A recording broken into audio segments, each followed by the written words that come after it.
Hello guys, how you doing? I'm SimUK. This is an interesting unboxing.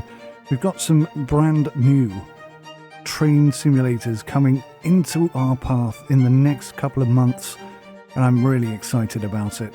So excited, I decided to get my hands on a RailDriver. Now I had to order this directly from America, and they did me a nice little deal so that the transportation costs weren't too extreme, and this is the unboxing and first thoughts initially on it.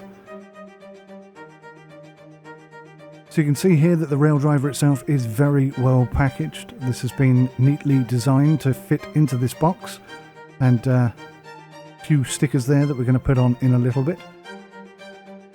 Now here we've got an American, obviously this came from America, so it doesn't have a UK plug on it, it has an American plug on it. But if you look at the other end, I'm pretty sure I've got a kettle cable that will fit this. And it just goes into this power pack here, and then that connects to the device itself. Now all this does is power the subwoofer and speakers in the device, allowing it to give you rumble feedback, which is probably something I'd like, but I'm not actually going to use, unfortunately.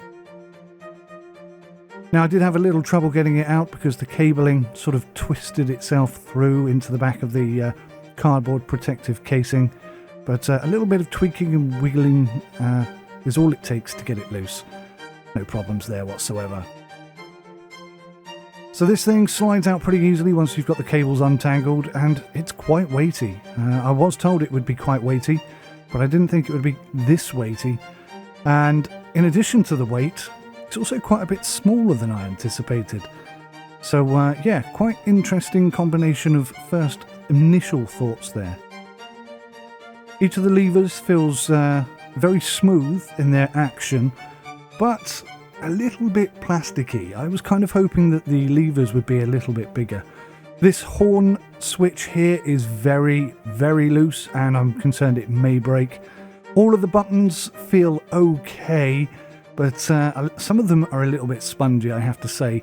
Same with the switches over here on the side.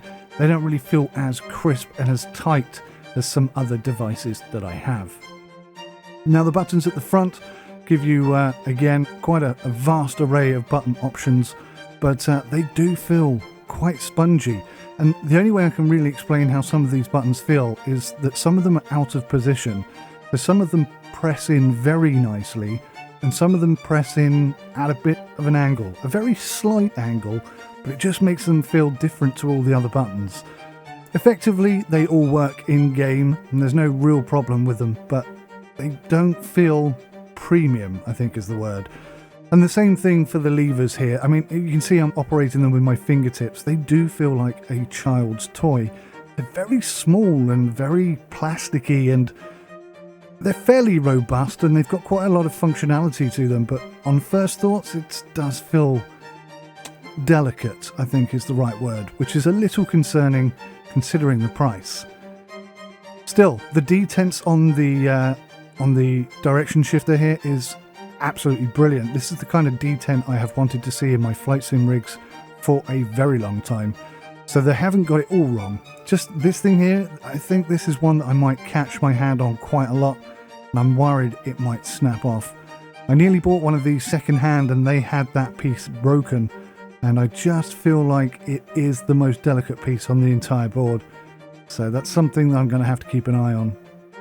So I need to put stickers onto all of the buttons and switches and stuff just to finish the design off, and we're going to go right ahead and jump into that, and then I'll stick it on to Train Sim World, and we'll see how that goes. We'll see how it feels first time out.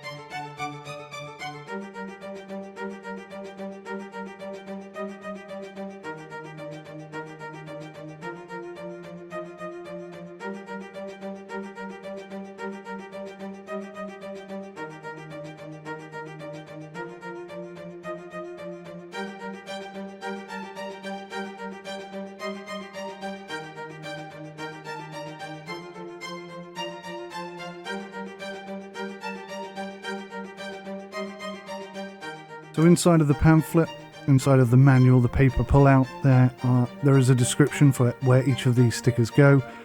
Really easy to follow, really simple to implement, no problem whatsoever. You do have to pop the switches on the right hand side off with a screwdriver. That feels a little precarious. You have to be a little bit aggressive with it. It looks pretty good with all the stickers on, I've got to say. It really does add an extra little something to it. Now, the front piece here is a little concerning. You need to be a little bit careful with it, but also a little bit rough with it. The bits that are holding this plastic overlay on are not that tough, but they are tough enough to give you some resistance. Then basically you cut up these parts here, and you can add them to the buttons so that you can see what they are. Effectively, it's going to change so often it doesn't really work for me, but you can see here how well the manual is laid out, and basically these 2 pages cover everything, including how to connect the sound for vibration feedback. You do need to go to the website and check compatibility for the games that you're going to be playing. Sometimes there are downloads that you need to use, but quite a lot of the games have built-in support for this device, which is quite nice. Train Sim World 2, having messed about with it for a while now, their implementation is only in beta, and it's pretty poor. It really is not great at all. Whether or not that's going to get better depends on Dovetail Games, to be totally honest with you. What needs to happen is that we need to have the ability to pick and bind keys and axes to what we want and have them behave the way that we want.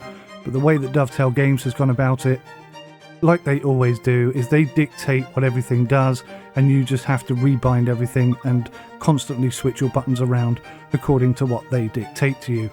I think that approach is moronic, I think it's archaic, and I think they should ditch it immediately and move on with every flight simulator in the world, allowing you to adjust axes, set things up the way you want them, set them up individually for each configuration for each locomotive. That needs to be the way to go forward.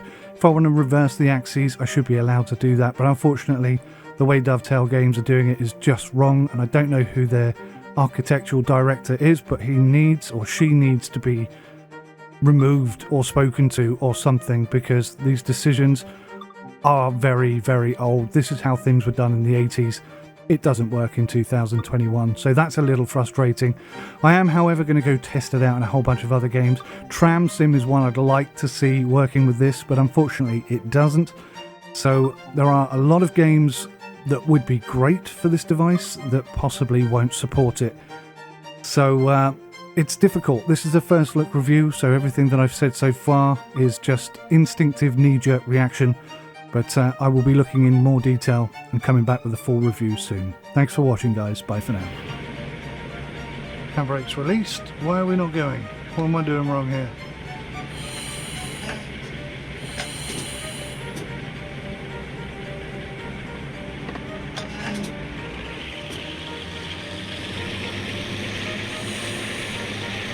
Okay, I'll put that down to experience, or lack thereof.